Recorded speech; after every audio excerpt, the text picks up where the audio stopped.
The Northwest Comic Show. What?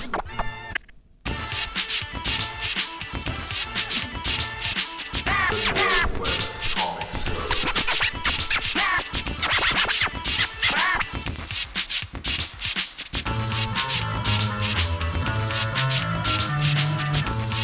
The greatest thing ever.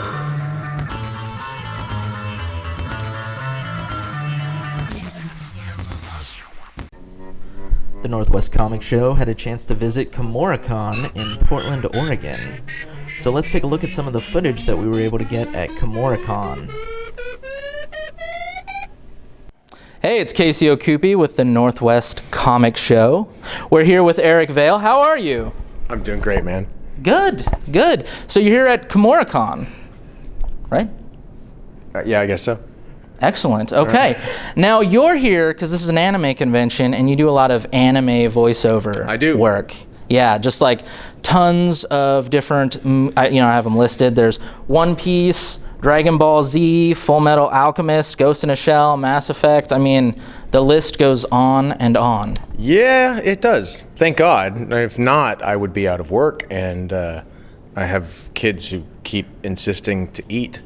Yeah, mine do the same thing. Yeah, I know. Well, how did you get into this whole world?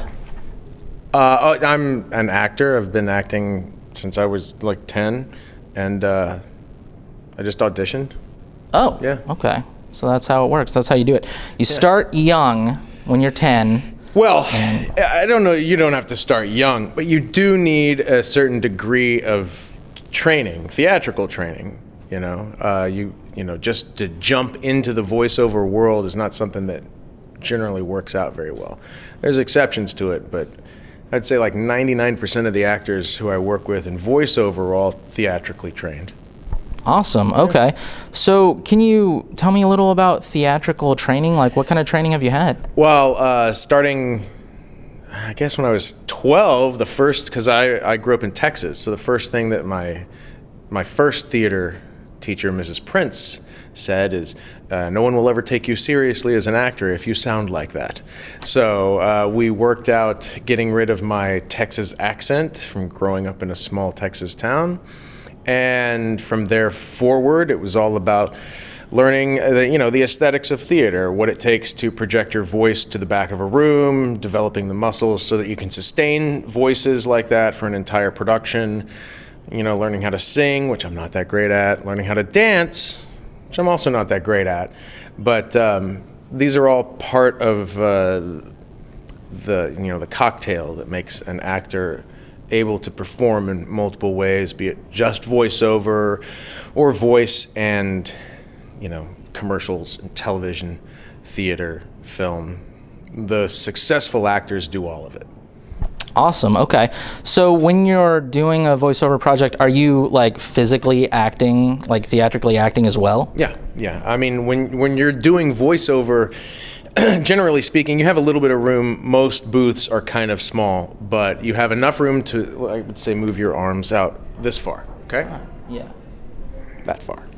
So you can do all the things you need to do. What you have to do is, like with this microphone, if this was the mic hanging in front of your face, like that actually, right?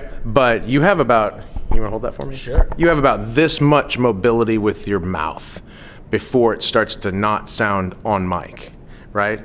So all your body here, you can do all the things you need to do to get your voice to sound right, but you can't move your mouth from around here. You got about that much room. All right. Yeah. So physical here, not so much here. Yeah. Necessarily. Now, with the wide variety of different types of characters you played, how do you get into it? Do you get into the character? Do you spend time like researching the background and? No, there's not enough time. Not in anime. There's not enough time because you're thrown into the booth pretty quickly, and they ask you to start recording right off the bat. So what I do is trust the director. I trust that the director is telling me everything that I need to know about the character to deliver a proper performance. So as long as my ears are open, we're good. Because you just don't have the time to do research. You don't have time. Yeah. So you've clearly worked with some great directors then. I've worked with directors. Yeah. No, I'm kidding. I've worked with some fine directors. I mean, Chris Sabat was the first director who I worked with in voiceover, and of course he plays Vegeta in Dragon Ball Z and plenty of others. So yeah, he directed me and taught me how to do all the little nuances that you need to know of in anime, like how to make the fight sounds sound realistic, stuff like that. Wow. Okay. Can I ask you? Can you show me how to make a fight sound realistic? It actually takes a lot of training. All right, let's not do that then. I don't think we have time for that. There's a lot of learning how to. That theatrical training I was talking about, where you learn how to use your diaphragm and the muscles in your stomach and chest to facilitate the type of vocal power that you need for whatever moment, right? Yeah. So when it comes to fighting, it's about teaching someone how to make it sound real, and the only way you can make it really sound real is by doing that to yourself. So you have to sort of teach yourself to tighten your muscles in your stomach as if you are throwing a punch or taking a punch, for example. Okay. It takes a lot of work and training, and it's kind of a pain. That was kind of like a micro lesson right there, I think. Oh, there you go. Yeah. So that's something. Yeah. Yeah. Okay. So I think we all owe you a little bit of money because you just taught us a little lesson on how to do it. Y'all can pay me whenever you want. Excellent. Okay. Well, hey, I really appreciate that you took the time to talk to me. Is there anything coming up? Not right now that I can talk about. Everything that Top secret. Yeah, NDAs, non-disclosure agreements. I'm stuck under them. So. Fair enough, but I'm excited to know that it's out there. Yeah, it's coming. They're all happening. You'll find out about them quickly, and better safe than sorry. I tend to just keep my mouth shut. All right. Well, hey, thanks for taking the time to talk to us. My pleasure. Thank you, man. Thanks.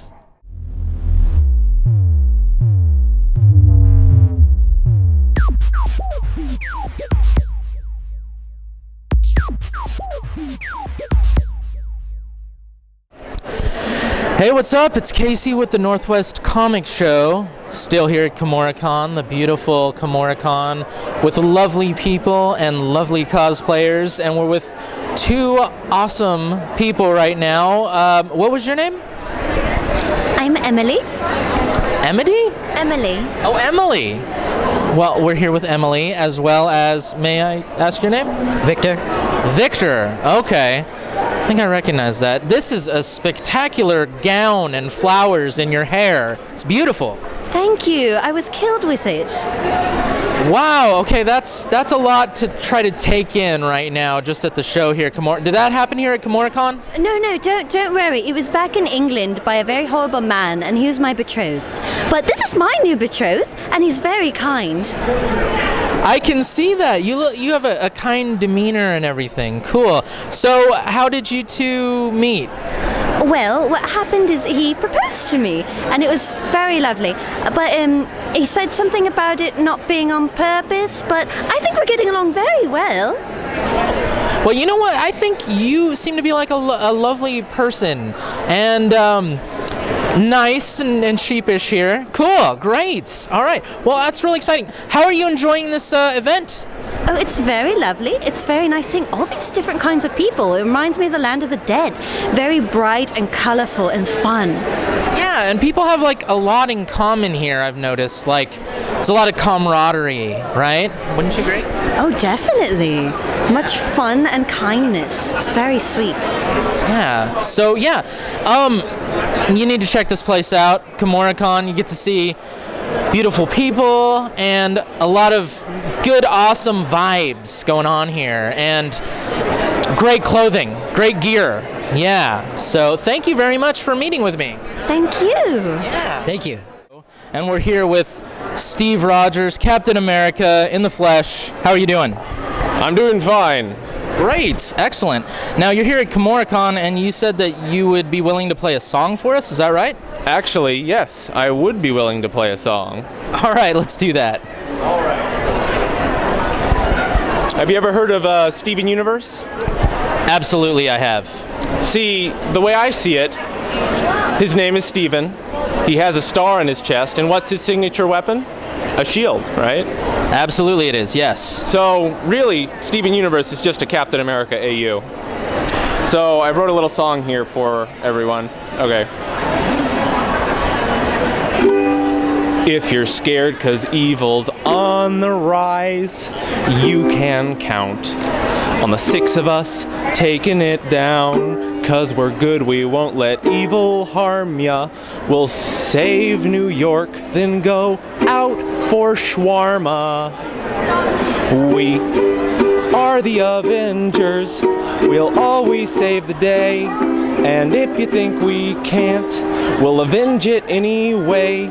That's why the people of Midgard believe in Tony, Natasha, Clint, Thor, Bruce, and Steven. All right, excellent. Thank you. That is amazing. Well, have a nice day. You as well, and thank you very much again for the beautiful music. Thank you, Citizen. Keep up the good work. All right.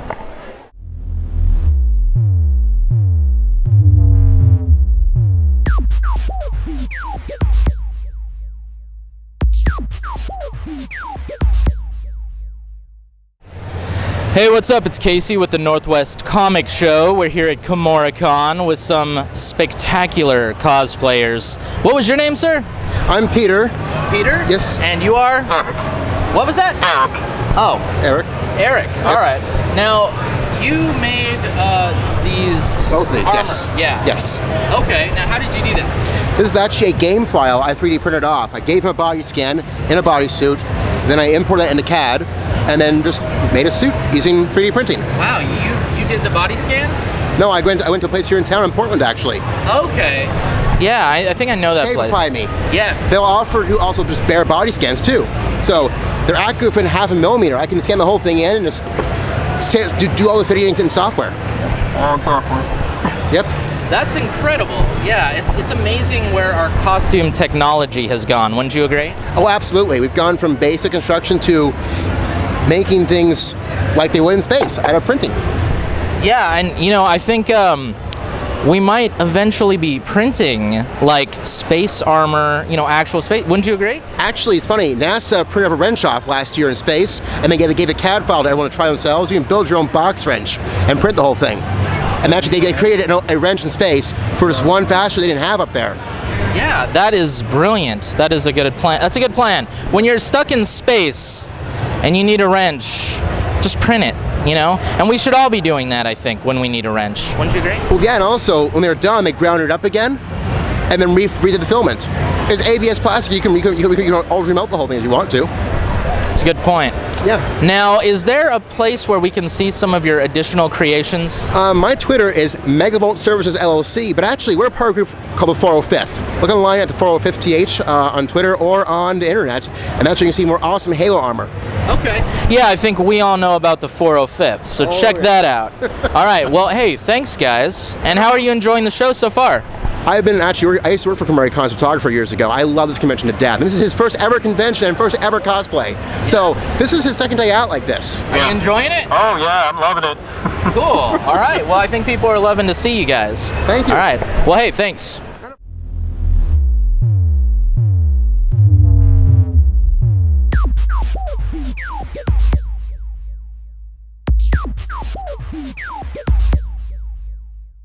I'm here with Dave and Kieran, and then little Kieran, right? Mini Kieran. Yeah. Okay. Now you were telling me about Mini Kieran here. This is what was this here? This is Mini Kieran. This is one of my sleeves because, as you know, I like to cut off some sleeves, and I finally have a use for my sleeves. I'm making little T-shirts for Mini Kieran, and Mini Kieran is for the charity auction. Cool. Here at Kumoricon. Now, how's Kumoricon going? How are you enjoying it? Oh my gosh, it's been a blast. It's unreal. The new space is just unbelievable. I was a bit concerned about coming into the bigger space, but it's working out really, really, really freaking well. Cool. Awesome. Yeah, it is. It's a cool space, and they're utilizing it well. Yeah, and I did the karaoke thing yesterday. We got to judge it, like the karaoke Nice. idol. Oh my gosh. Huge talent here. I have never, really? Yeah. such vocal talent. Like the first couple acts, we're just sitting there like, how do we judge people that are better than us? Like, how do we do that? Like, Now, you would you define your music as like I read it was like a British geek pop kind of, I don't know, how would you describe it? Yeah, it's like we kind of like blend some cool guitars and some cool melodic pop vocals and do a kind of pop rocky geeky thing. There's some geeky undertones. It's not like, and then I played my DS. it's we try and make it like we do. You could listen to our music even if you're not a huge geek and still kind of maybe take something away from it. Like I write a lot of stuff about the LGBTQ plus industry, and I'm a little bit of a leftist politically, so I like to throw some of that in there. And well, that's good. Why not? It's your art. Really. You know what I mean? You gotta use it to do whatever you want. Spread the agenda. That's right. Spread the agenda. I like that. That's good. So now it's getting close to Christmas soon, in a couple months. Are you allowed to say that before Halloween? I don't know. You're right. That's a good point. Or is it Veterans Day? I know that my roommate is a huge Christmas head. She loves Christmas so much. We have the fireplace going, and then we have another fireplace on the television with music playing, and she always waits freaking November 12th. Christmas in our house. Canada's better about that than the U.S. Oh yeah. I would see like I'm surprised there hasn't already been Christmas stuff like. Oh, there is. It's just we ignore it for now. We've had it since like September. Yeah, it's everywhere. Yeah. Like we do everything really early. I know that I saw a Spirit Halloween store in July. What? Oh man. Yeah, I'm like. Wow. They're terrible anyway. Have you seen their costumes? They to show you how Canadians protest. Just to divulge from everything here. They have these the really offensive like kind of costumes like reservation royalty I think was one of them, and it was like a ooh little like native like girl, and so people are getting pretty offended because in Canada like we have a big problem with like respecting our First Nations and Indigenous people, right? Like I did not know that. It's a very I know you guys kind of have it here, but it's a very tender subject in Canada, and so to see stuff like that in a store was pretty douchey. So what people have been doing is they've been sticking warning labels on them in the store that say like warning, this costume contains like offensive and racist like, and I'm like, yeah, that's Canadians protesting. Let's protest Halloween. So yeah, Spirit can go suck it as far as I'm concerned. Well, they're dicks. Good. Now we know. How else can people be a pizza slut with the Pizza Hut logo? That's a real thing. All right. Well, I saw a girl dressed as a pizza. That's been one of my favorite cosplays. She was a pizza slice. You know when you're like, I really want to go to the con in costume, but I don't own a costume. Wait, I have a pizza slice. That actually might be from a show. I couldn't tell you which one. I don't care. It was pizza. I think I have seen a show. Maybe it was like the Two Broke Girls show or something like that. That's a good show. Or maybe Rick and Morty did it. I don't know. Maybe. Was that it? Either way, it was pizza and it was wicked. Well, good. Yeah, the cosplay here is really cool. The cosplay here has been spectacular. Did you see the cosplay show at all? Or I missed it and I'm really sad. I just drag people over and interview them. You know what I mean? I'm like that that's looks my cool. job. You know? Yeah. It was, I mean, I haven't seen the show, but just some of the cosplay I've seen walking around has just been like just so cool. Like people on the West Coast, like especially in Portland, you guys take your cosplay super seriously here. I love it. It's really that cool. is actually a really good point. The Pacific Northwest is like a capital it's like a cosplay mecca. Oh, it really is. Oh yeah. I mean, even in Vancouver, I know so many people who travel all over North America and take their cosplays, and a really cool cosplayer just came out of Vancouver. She's been featured by like Blizzard and stuff. She does like crazy armor builds, and like she's the most down-to-earth person you'll ever meet. She's just, I just like building armor, and it's like, you're unreal, like you're so good. And she goes all over America now, like to cons. It's I honestly do too, but I'm probably not at that level. Really. You should just do it anyway. Just do it anyway. I do it anyway. I cosplay when I get the chance. I commissioned some Tony Stark armor and I got to try that out yesterday, and after like 5 hours of walking like this, I got to do some refitting, but it was really cool. My ego suffered a huge increase of people being like, oh my gosh, it's Iron Man, and cool. I could be a little flirty, and it was fun. I enjoyed it. Awesome. All right. Well, if you stop by our table, I'll give you one of the cool superhero masks that I made. Oh, that's so cool. I get to let you have it. Yeah. Oh, thank you. You can have one too. I don't even know who I'd be. Well, you know what? They're kind of generic. Super Dave. Right. So now, what inspires your music? Like what? It really depends. Because like Teeth was inspired. Teeth is one of it's the ballad off my most recent album. I wrote that one about coming out in high school. I really needed to write a coming out song. Like a lot of the time when I write, it's it's usually something I have to get out of my system. Friend breakups is another big one, like relationship woes.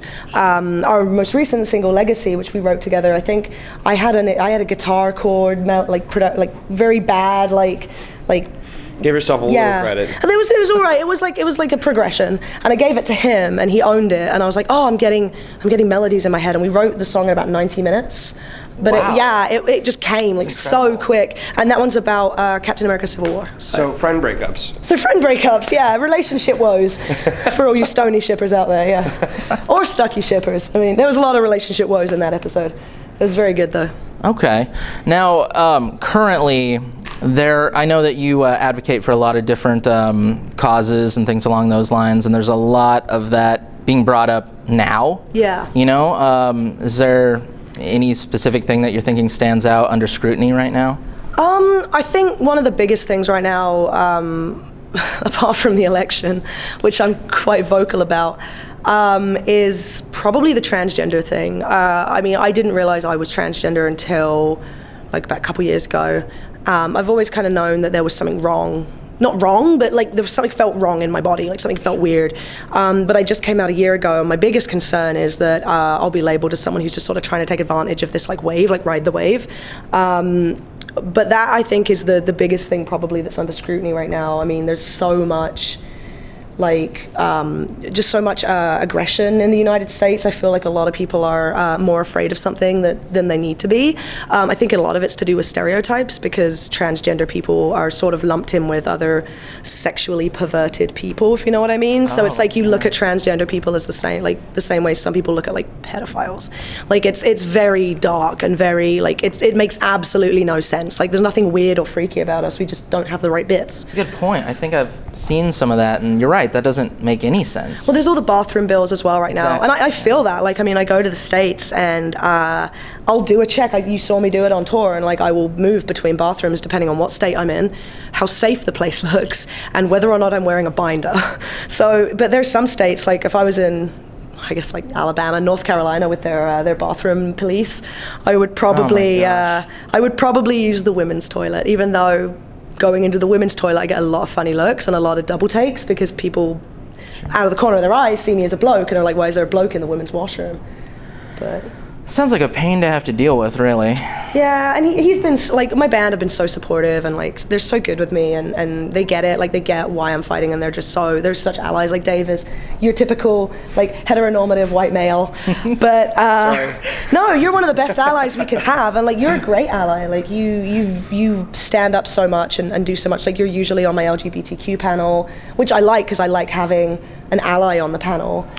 Most people who fall into that category are really fearful about using the right words and asking the right questions, because that's basically the thing that people have told us. There have been a lot of pins and needles moments where when you meet someone who you realize is transgender or presenting somewhat differently than maybe they're expecting, they never know what to say, and we kind of err on the side of try to be a good human, and if that person doesn't react well, they're an asshole. Yeah. Like, or maybe they're going through something, or you never know. Yeah. Well, that's a good point. Let's just all be cool. Yeah. Let's just all be awesome people. I mean, I think that's It's so important as well to have our straight allies, because I mean, you know, like especially as a straight white male, like your voice holds so much power for minorities. Like it's so important to have those allies. Otherwise, we're just a group of, you know, queer people bitching and moaning.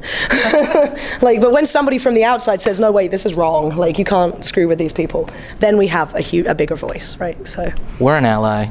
The Northwest Comic Show. Yay, you guys are my favorites. We're an ally. All right, cool. Well, hey, thank you. Thank you for being with us. Anytime, man. Thank you so much. Thank you. Yeah, it was super awesome meeting you. Yeah. He wants to say bye-bye and give you a hug. Bye. He likes you.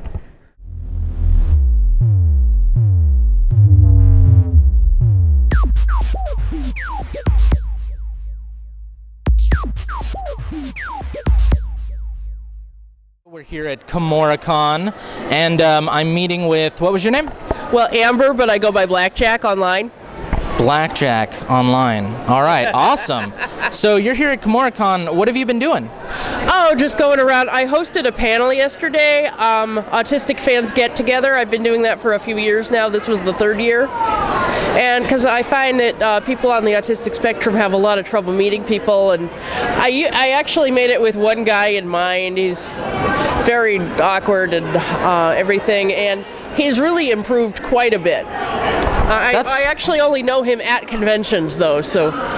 That's really cool. So you ran like a panel that focused on autism, and it's also at fan events and things, right? Yeah. It's to get people, like, to introduce people to each other and socialize. That is really cool. Okay, so what else are you going to see here today?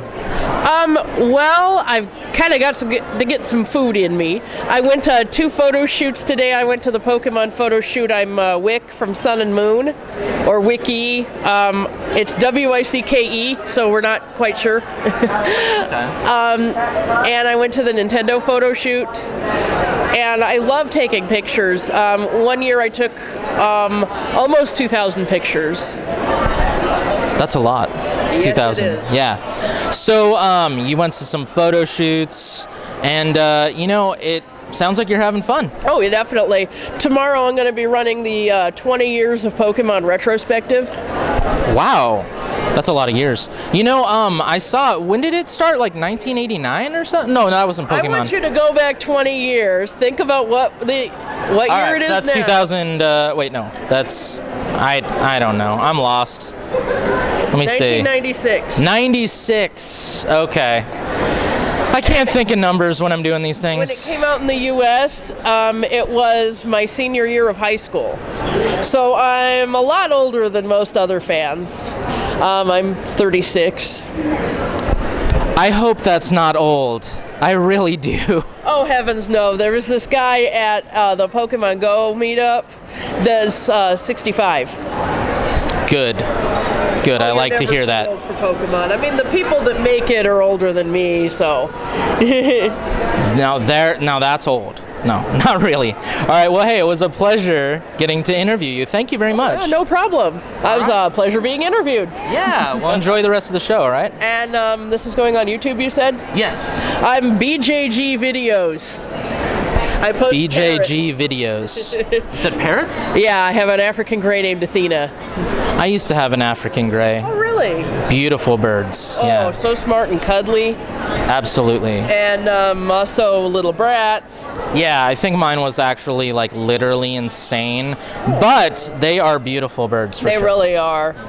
Her name's Athena, and she's in so many videos. Even when I do things like reaction videos, she'll be on my shoulder.